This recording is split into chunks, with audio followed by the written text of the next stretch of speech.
আমাদের জীবনে আমার দৃষ্টিতে সবচেয়ে বড় ভুলের একটা ভুলের নাম হচ্ছে আমরা আল্লাহর উপর ভরসা হারিয়ে ফেলতেছি। আমরা আল্লাহর উপর ভরসা হারিয়ে ফেলতেছি। আমরা আল্লাহকে মহব্বত করার মতো, নবীকে মহব্বত করার মতো করতে জানি না, অনুভব করার মতো করতে জানি না, ডাকার মতো ডাকতে জানি না।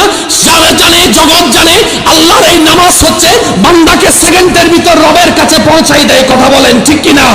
এই নামাজের যতগুলো স্টেপ আছে সবচেয়ে দামি স্টেপের নাম সিজদা। নবী রাহমাতুল্লিল আলামিন বলে, বান্দা তোমরা যখন সিজদায় যাও কপালটা মাটিতে লাগে না, রবের রহমতের দরবারে গিয়ে লেগে যায়। সুবহানাল্লাহ।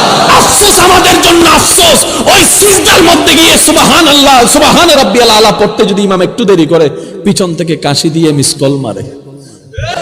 কথা বলেন না রে ভাই?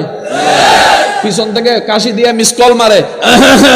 কি যারা কাশত কা কয় হুজুরের মিসকল মারছি। কি লাগা মিসকল মারছস? এটা আবার কেমন মিসকল? কয় আমার 3 বার শেষ হইছে।